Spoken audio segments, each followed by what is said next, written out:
बोलिए श्री सत्यनारायण भगवान की जय। श्री लक्ष्मी नारायण भगवान की जय। प्रिय श्रोताओं, कलयुग में जब मनुष्य चारों ओर से दुख, चिंता और असफलताओं से घिस जाता है, तब एक ही आश्रय उसे सच्चा सुख देता है और वह है श्री सत्यनारायण भगवान की कृपा। कहा गया है कि जो भक्त सच्चे मन से, प्रेम से और श्रद्धा से केवल कथा का श्रवण भी कर लेता है, उसके जीवन में दुख धीरे धीरे दूर होने लगते हैं। उसके घर में सुख समृद्धि का वास होता है, मन को शांति मिलती है और अधूरी मनोकामनाएं पूर्ण हो जाती हैं। तो आइए आज हम सब भी सत्य को साक्षी मानकर और पूर्ण श्रद्धा विश्वास के साथ इस पावन कथा का श्रवण करें, क्योंकि जहाँ सत्य का वास होता है वहीं नारायण वास करते हैं। श्री सत्यनारायण कथा का उल्लेख स्कंद पुराण के रेवा खंड में मिलता है। आइए सुनते हैं श्री सत्यनारायण भगवान की कथा। बोलिए श्री सत्यनारायण भगवान की जय। प्रिय भक्तों, आज पूर्णिमा के दिन श्री सत्यनारायण भगवान की कथा से पहले आप सभी अपने मन को शांत कीजिए, ध्यान कीजिए श्री सत्यनारायण भगवान का। भगवान श्री सत्यनारायण श्वेत कमल के आसन पर विराजमान है। उनका शरीर श्याम वर्ण नेत्र कमल के समान विशाल और करुणामय है। चार भुजाओं में शंख, चक्र, गदा और पद्म धारण किए हुए हैं। वक्ष स्थल पर श्री वत्स चिन्ह सुशोभित है और कंठ में वनमाला लटक रही है। उनके चरणों में माता लक्ष्मी जी विराजमान है, जो अपने भक्तों पर धन, वैभव, सुख और शांति की वर्षा कर रही हैं। ऐसे कृपालु, करुणानिधान, सत्य के स्वरूप श्री सत्यनारायण भगवान का हम सब सच्चे मन से ध्यान करते हैं। ओम श्री सत्यनारायणाय नमः। ओम श्री गणेशाय नमः। ओम नारायणाय विद्महे वासुदेवाय धीमहि तन्नो विष्णु प्रचोदयात्। आइए अब सुनते हैं भगवान सत्यनारायण की व्रत कथा। एक समय की बात है, नैशिरण्य तीर्थ में शौनकादि 88,000 ऋषियों ने श्री सूत जी से पूछा, हे प्रभु, इस कलयुग में वेद विद्या रहित मनुष्य को प्रभु भक्ति किस प्रकार मिल सकती है तथा उनका उद्धार कैसे होगा? हे मुनि श्रेष्ठ, कोई ऐसा तप बताइए जिससे थोड़े समय में ही पुण्य मिले और मनवांछित फल भी मिल जाए। इस प्रकार की कथा सुनने की हम लोग इच्छा रखते हैं। सभी शास्त्रों के ज्ञाता सूत जी बोले, हे वैष्णवों में पूज्य, आप सभी ने प्राणियों के हित की बात पूछी है, इसलिए मैं एक ऐसे श्रेष्ठ और व्रत के बारे में बताता हूँ जिसके बारे में नारद जी ने लक्ष्मी नारायण जी से पूछा था और लक्ष्मीपति श्री हरि ने नारद जी से कहा था। अब आप भी इसे सुनिए। एक समय की बात है, नारद जी दूसरों के हित की इच्छा के लिए अनेकों लोकों में घूमते हुए मृत्यु लोक में जा पहुँचे। वहाँ उन्होंने अनेक योनियों में जन्मे सभी मनुष्य को अपने कर्मों के अनुसार पीड़ा झेलते हुए देखा। उनका दुख देख नारद जी सोचने लगे कि ऐसा क्या किया जाए जिससे निश्चित रूप से मानव के दुख का अंत हो जाए। इसी विचार पर मनन करते हुए वह विष्णु लोक में गए। वहाँ वह नारायण की स्तुति करने लगे और बोले, हे भगवान, आप अत्यंत शक्ति से संपन्न हैं, निर्गुण स्वरूप, सृष्टि के कारण भक्तों के दुख को दूर करने वाले हैं। आपको मेरा प्रणाम है। नारद जी की स्तुति सुन विष्णु भगवान बोले, मुनि श्रेष्ठ, आपके मन में क्या बात है, उसे निसंकोच कहो। इस पर नारद मुनि बोले कि मृत्युलोक में अनेक योनियों में जन्मे मनुष्य अपने कर्मों के द्वारा अनेकों दुख से दुखी हो रहे हैं। हे प्रभु, तो ये बताइए कि मनुष्य थोड़े प्रयास से ही अपने दुखों से कैसे छुटकारा पा सकते हैं? तब श्री हरि बोले, हे नारद, मनुष्यों की भलाई के लिए तुमने बहुत उत्तम प्रश्न पूछा है। स्वर्ग लोक व मृत्यु लोक दोनों में एक दुर्लभ उत्तम व्रत है जो पुण्य देने वाला है। आज प्रेमवश होकर मैं उसे तुमसे कहता हूँ। श्री सत्यनारायण भगवान का व्रत अच्छी तरह विधि पूर्वक करके मनुष्य तुरंत ही यहाँ सुख भोग कर मरने पर मोक्ष प्राप्त करता है। श्री हरि के वचन सुन नारद जी बोले कि उस व्रत का फल क्या होता है प्रभु, और इसका विधान क्या है? यह व्रत किसने किया था? यह व्रत को किस दिन करना चाहिए, आप सब कुछ विस्तार से बताएं। नारद जी की बात सुनकर फिर श्री हरि बोले, दुख व शोक को दूर करने वाला, यह सभी स्थानों पर विजय दिलाने वाला, मानव को भक्ति व श्रद्धा के साथ शाम को श्री सत्यनारायण की पूजा धर्म परायण होकर ब्राह्मणों व बंधुओं के साथ करने के साथ ही यथा शक्ति अनुसार भक्ति भाव से भगवान का भोग लगाएं, आरती गाएं और ब्राह्मणों सहित बंधु बांधवों को भी भोजन कराएं। उसके बाद स्वयं भोजन करें। कीर्तन भजन के साथ भगवान की भक्ति में लीन हो जाए। इस तरह से सत्यनारायण भगवान का यह व्रत करने पर मनुष्य की सारी इच्छाएं निश्चित रूप से पूरी होती हैं। इस कली काल अर्थात कलयुग में मृत्युलोक में मोक्ष का यही एक सरल उपाय है। श्री सत्यनारायण भगवान की जय। प्रथम अध्याय संपूर्ण। श्री सत्यनारायण भगवान व्रत कथा का दूसरा अध्याय। सूत जी बोले, हे ऋषियों, जिसने पहले समय में इस व्रत को किया था उसका इतिहास कहता हूँ, ध्यान से सुनो। सुंदर काशीपुरी नगरी में एक अत्यंत निर्धन ब्राह्मण रहता था। भूख प्यास से परेशान वह धरती पर घूमता रहता था। ब्राह्मणों से प्रेम करने वाले भगवान ने एक दिन ब्राह्मण का वेश धारण कर उसके पास जाकर पूछा, हे विप्र, नित्य दुखी होकर तुम पृथ्वी पर क्यों घूमते हो? दीन ब्राह्मण बोला, मैं निर्धन ब्राह्मण हूँ, भिक्षा के लिए धरती पर घूमता हूँ। यदि आप इसका कोई उपाय जानते हैं तो बताइए। वृद्ध ब्राह्मण रूपी भगवान ने कहा कि सत्यनारायण भगवान मनवांछित फल देने वाले हैं, इसलिए तुम उनका पूजन करो। इसे करने से मनुष्य सभी दुखों से मुक्त हो जाता है। वृद्ध ब्राह्मण बनकर आए सत्यनारायण भगवान उस निर्धन ब्राह्मण को व्रत का सारा विधान बताकर अंतर्धान हो गए। अगले दिन सुबह उठने के साथ ही उस बूढ़े ब्राह्मण ने मन से संकल्प लिया कि सत्यनारायण भगवान का व्रत करूंगा और फिर वह अपने नित्य कर्म कर भिक्षा के लिए चल पड़ा। उस दिन उसे भिक्षा में बहुत सा धन प्राप्त हुआ। उसी धन से उसने परिवार के साथ भगवान सत्यनारायण की पूजा की। इस व्रत के करने के कुछ दिन बाद उसके सभी दुखों और कष्ट दूर हो गए। देखते ही देखते एक संपन्न और अनेकों संपत्तियों का मालिक बन गया। तब हर महीने की पूर्णिमा के दिन में ब्राह्मण सत्यनारायण की पूजा व व्रत करने लगा। इस प्रकार सत्यनारायण भगवान के इस व्रत को करके वह श्रेष्ठ ब्राह्मण सभी पापों और गरीबों से मुक्त हो गया और उसने एक दुर्लभ मोक्ष पद को प्राप्त किया। इस तरह से सत्यनारायण भगवान के व्रत को जो मनुष्य करेगा वह सभी प्रकार के पापों से छूटकर मोक्ष को प्राप्त होगा।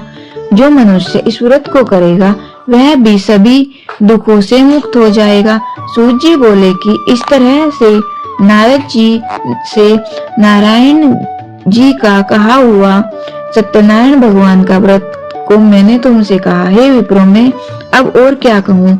ऋषि बोले, हे मुनिवर, संसार में इस विप्र से और किस किस ने इस व्रत को किया, हम सब इस व्रत के बारे में सुनना चाहते हैं। इसके लिए हमारे मन में श्रद्धा का भाव है।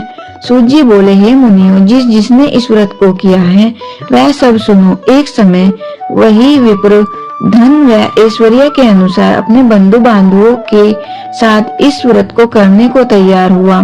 उसी समय एक लकड़ी बेचने वाला बूढ़ा आदमी आया और लकड़ियां बाहर रखकर अंदर ब्राह्मण के घर गया। प्यास से दुखी वह लकड़हारा उनको व्रत करता देखकर विप्र को नमस्कार कर पूछने लगा, आप यह क्या कर रहे हो तथा इसे करने से आपको क्या फल मिलेगा? कृपा करके मुझे भी बताइए। ब्राह्मण ने कहा, सब कामनाओं को पूरा करने वाला सत्यनारायण भगवान का व्रत है। इनकी कृपा से ही मेरे घर में धन धान्य आदि की वृद्धि हुई है। विप्र से सत्यनारायण के बारे में जानकर लकड़हारा बहुत प्रसन्न हुआ। चरणामृत लेकर वह प्रसाद खाने के बाद अपने घर को गया। लकड़हारे ने अपने मन में संकल्प लिया कि आज लकड़ी बेचने से जो धन मिलेगा उसी से श्री सत्यनारायण भगवान का उत्तम व्रत करूंगा। मन में इस विचार को ले बूढ़ा आदमी सिर पर लकड़ियां रख उस नगर में बेचने के लिए गया और अपनी लकड़ियों का दाम पहले से 4 गुना अधिक मिला।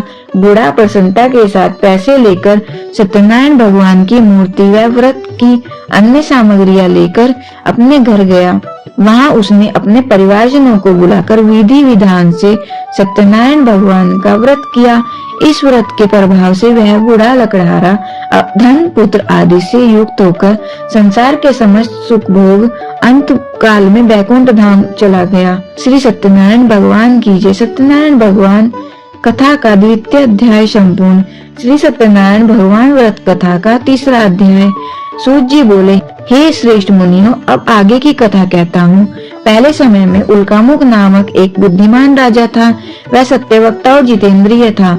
प्रतिदिन देव स्थानों पर जाता और निर्धनों को धन देकर उनके कष्ट दूर करता था। उसकी पत्नी कमल के समान मुख वाली और सती साध्वी थी। भद्रशिला नदी के तट पर उन दोनों ने श्री सत्यनारायण भगवान का व्रत किया। उसी समय साधु नाम का एक वैश्य आया। उसके पास व्यापार के लिए बहुत सा धन भी था। राजा को व्रत करते देख वह विनय के साथ पूछने लगा, हे राजन, भक्ति भाव से पूर्ण होकर आप यह क्या कर रहे हैं? मैं सुनने की इच्छा रखता हूँ, तो आप कृपा करके मुझे बताएं। राजा बोला, मैं अपने बंधु बांधवों के साथ पुत्रादि की प्राप्ति के लिए श्री सत्यनारायण भगवान का व्रत व पूजन कर रहा हूँ। राजा के वचन सुन साधु आदर से बोला, हे राजन, मुझे यह व्रत का सारा विधान कहिए। मैं भी इस व्रत को करूँगा। मेरी भी संतान नहीं है और इस व्रत को करने से निश्चय रूप से मुझे संतान की प्राप्ति होगी। राजा से व्रत का सारा विधान सुन व्यापार से निवृत्त हो वह अपने घर गया। साधु ने अपनी पत्नी को संतान देने वाले इस व्रत का वर्णन कह सुनाया और कहा कि जब मेरी संतान होगी तब मैं इस व्रत को करूंगा।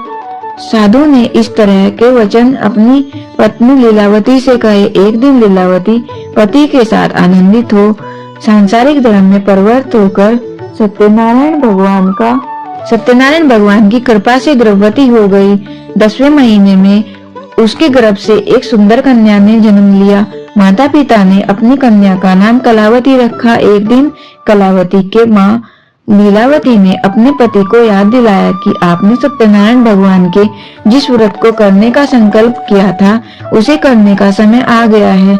आप इस व्रत को करिए। साधु बोला, हे प्रिय, इस व्रत को मैं उसके विवाह पर करूंगा। इस प्रकार अपनी पत्नी को आश्वासन देकर वह नगर को चला गया। साधु ने एक बार नगर में अपनी कन्या को सखियों के साथ देखा तो उसे लगा कि उसकी कन्या अब विवाह योग्य हो गई है और उसने कन्या का योग्य वर ढूंढना शुरू किया।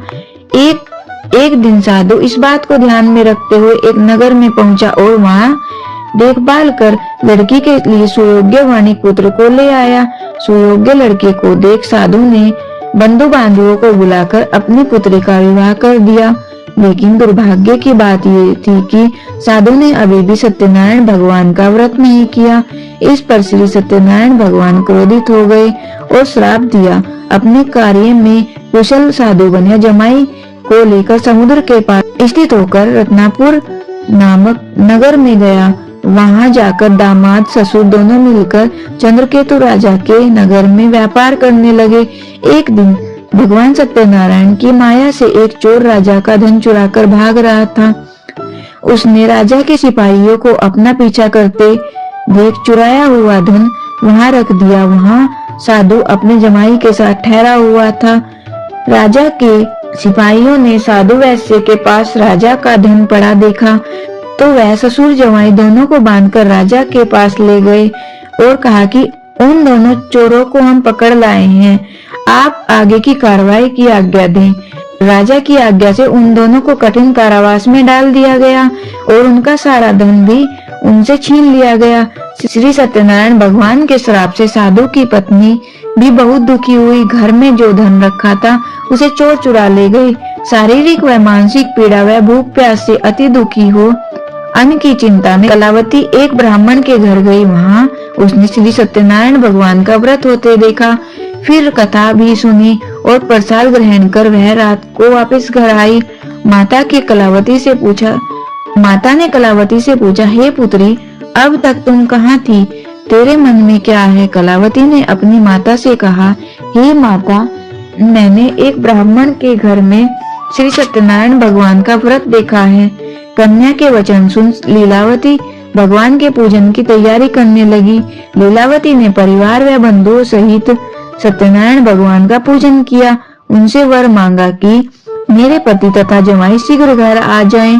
साथ ही यह भी प्रार्थना की कि हम सबका अपराध क्षमा करें। श्री सत्यनारायण भगवान इस व्रत से संतुष्ट हो गए और राजा चंद्रकेतु को सपने में दर्शन दे कहा कि राजन, तुम उन दोनों वैश्यों को छोड़ दो और तुमने उनका जो धन लिया है उसे वापस कर दो। अगर ऐसा नहीं किया तो मैं तुम्हारा धन, राज्य और संतान सभी को नष्ट कर दूंगा। राजा को यह सब कहकर वह अंतर्धान हो गए। प्रातःकाल सभा में राजा ने अपना सपना सुनाया, फिर बोले, उन दोनों को कैद से मुक्त कर सभा में लाओ। दोनों ने आते ही राजा को प्रणाम किया। राजा बोला, महानुभावों, भाग्यवश ऐसा कठिन दुख तुम्हें प्राप्त हुआ है, लेकिन अब तुम्हें कोई भय नहीं है। ऐसा कह राजा ने उन दोनों को नए वस्त्राभूषण भी पहनाए और जितना धन उनका लिया था उससे 2 गुना धन वापस कर दिया। दोनों वैश्य अपने घर को चल दिए। श्री सत्यनारायण भगवान व्रत कथा का 3य अध्याय संपूर्ण। श्री सत्यनारायण भगवान व्रत कथा का 4th अध्याय। बोले श्री सत्यनारायण भगवान की जय। सूत जी बोले, वैश्य ने मंगलाचार कर अपनी यात्रा प्रारंभ की और अपने नगर की ओर चल दिए। उनके थोड़ी दूर जाने पर एक दंडी वेशधारी श्री सत्यनारायण भगवान ने उनसे पूछा, हे साधु, तेरी नाव में क्या है? अभिमानी वानिक पुत्र हंसता हुआ बोला, हे दंडी, आप क्यों पूछते हो? क्या धन लेने की इच्छा है? मेरी नाव में तो बेल पत्ते भरे हुए हैं। वैश्य के कठोर वचन सुन भगवान बोले, तुम्हारा वचन सत्य हो। दंडी ऐसे वचन कह वहां से दूर चले गए। कुछ दूर जाकर समुद्र के किनारे बैठ गए। दंडी के जाने के बाद साधु वैश्य ने नित्य क्रिया के पश्चात नाव को ऊंची उठी देखकर अचंबा माना और नाव में बेल पत्ते आदि देख वह मूर्छित हो जमीन पर गिर पड़ा। वापस होश में आने पर वह अत्यंत शोक में डूब गया। तब उसका दामाद बोला कि अब आप शोक न मनाएं, यह दंडी का शाप है, इसलिए हमें उसके पास जाना चाहिए, तभी हमारी मनोकामना पूर्ण होगी। दामाद की बात सुनकर वह दंडी के पास गया और अत्यंत भक्तिभाव नमस्कार कर बोला, मैंने आपसे जो असत्य वचन कहे थे उनके लिए मुझे क्षमा करें। ऐसा कहकर रोने लगा। तब दंडी भगवान बोले, हे वानिक पुत्र, मेरी आज्ञा से बार बार तुम्हें दुख प्राप्त हुआ है, तू मेरी पूजा से विमुख हुआ है। साधु बोला, हे भगवान, आपकी माया से ब्रह्मा आदि देवता भी आपके रूप को नहीं जानते, तब मैं अज्ञानी कैसे जान सकता हूँ? आप प्रसन्न होइए, अब मैं सामर्थ्य के अनुसार आपकी पूजा करूँगा। मेरी रक्षा करो और पहले के समान नौका में धन भर दो। साधु वैश्य के भक्ति पूर्वक वचन सुनकर भगवान प्रसन्न हो गए और उसकी इच्छानुसार वरदान देकर अंतर्धान हो गए। ससुर जमाई दोनों जब नाव पर आए तो नाव धन से भरी हुई मिली। फिर वहीं अपने अन्य साथियों के साथ सत्यनारायण भगवान का पूजन कर अपने नगर को चल दिए। तब नगर के नजदीक पहुँचे और दूत को घर पर खबर करने के लिए भेज दिया। दूत साधु की पत्नी को प्रणाम कर कहता है कि मालिक अपने दामाद सहित नगर के निकट आ गए हैं। दूत की बात सुन साधु की पत्नी लीलावती ने बड़े हर्ष के साथ सत्यनारायण भगवान का पूजन कर अपनी पुत्री कलावती से कहा कि मैं अपने पति के दर्शन को जाती हूँ, तू कार्य पूर्ण कर शीघ्र आ जाना। माँ के ऐसे वचन सुन कलावती जल्दी से प्रसाद छोड़ अपने पति के पास चली गई। प्रसाद की अवज्ञा के कारण श्री सत्यनारायण भगवान रुष्ट हो गए और नाव सहित उसके पति को पानी में डुबो दिया। कलावती अपने पति को वहाँ ना पाकर रोती हुई जमीन पर गिर गई। नौका को डूबा हुआ देख वह कन्या को रोता देख साधु दुखी होकर बोला कि हे प्रभु, मुझसे तथा मेरे परिवार से जो भूल हुई है उसे क्षमा करें। साधु के दीन वचन सुनकर श्री सत्यनारायण भगवान प्रसन्न हो गए और आकाशवाणी हुई, हे साधु, तेरी कन्या मेरे प्रसाद को छोड़कर आई है, इसलिए उसका पति अदृश्य हो गया है। यदि वह घर जाकर प्रसाद खाकर लौटती है तो उसे इसका पति अवश्य मिल जाएगा।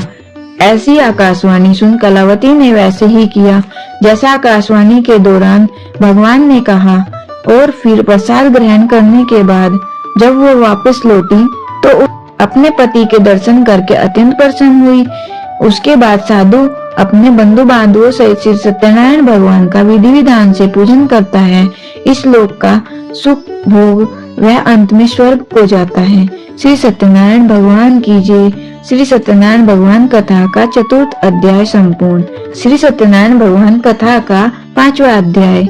सूत जी बोले, हे ऋषियों, मैं अब भी एक कथा सुनाता हूँ, उसे भी ध्यान पूर्वक सुनो। प्रजा पालन में लीन तुंगध्वज नामक एक राजा था। उसने भी भगवान का प्रसाद त्याग कर बहुत ही दुख सहन किया। एक बार जंगल में जाकर वन्य पशुओं को मारकर वह बड़ के पेड़ के नीचे आया।